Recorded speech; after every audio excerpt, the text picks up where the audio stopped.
So the other day I'm cruising down this beautiful river and my engine started sputtering. And I had no idea how close I was to catching my engine on fire. When I got back home and I discovered the cause of the issue, it was very apparent that gasoline had been pouring all over my engine for the past 10 minutes. So that was pouring out and that was idle speed. Take a close look.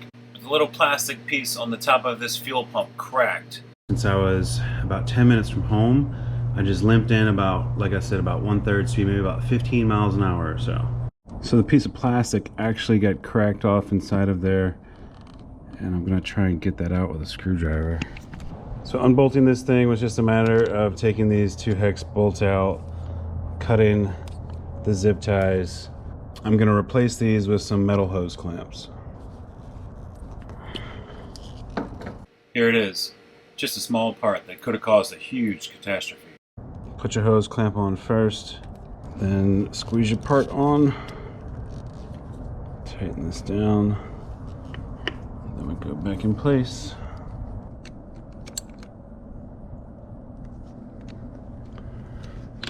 All right, that's all put back together and there are no leaks.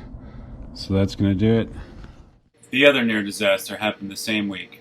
When I drove the trailer with the boat 45 minutes on the interstate.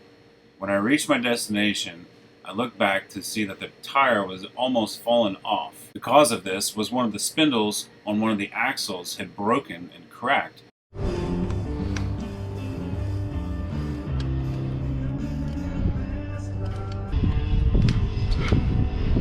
Here she blows.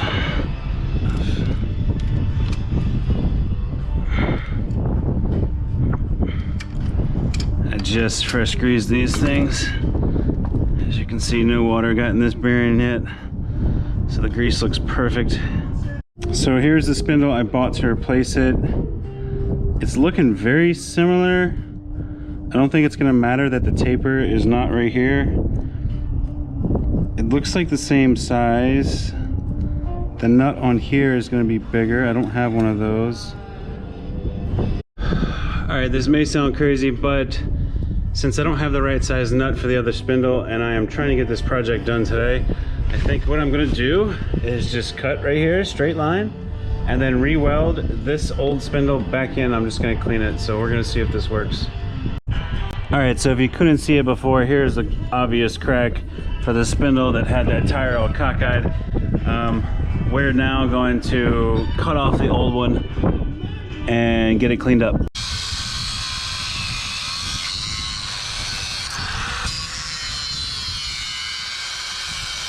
All right, so we got that cut off, and as I expected, the axle looks great. There's cleaned it up. It just had a surface rust, but there's plenty of good metal to weld to on there.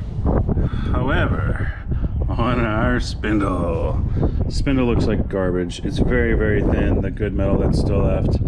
You could never mount brakes on here, obviously, but that's not what we're doing. But I feel like I'm gonna get this cleaned up as good as I possibly can and then get it back on there just for the week. I will try and get another one of these spindles, but the one that I bought obviously is not the right size, so we'll try again. All right, after a ton of grinding, we've got the old spindle. I'm not gonna say like new, but it's actually got some weldable metal on here left. So we're gonna weld this in place here, and yeah, that'll be a wrap. Just like that. No, we're gonna do the best we can at trying to get it lined up straight up and down on this axle. So I think that's gonna be kind of a challenge, but other than that, I think we're gonna be in a decent shape. Here it is, tacked in place. I think this is gonna work. All right, as you can see, I put something that resembles a weld on it, grinded it smooth, and we're gonna go ahead and paint it, put our tire back on. That's gonna be a wrap for this. And a result, I'm not gonna say it's perfect, but definitely doesn't have the gangsta lean like it used to have. That's gonna get us down the road. That tire may wear slightly sooner than the other tires, but so be it, you know, we'll just replace that one quicker. But as of now, we've got 4 new bearings, 4 new tires, 2 new leaf springs.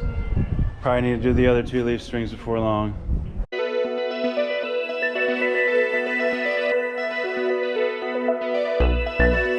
What you gonna catch?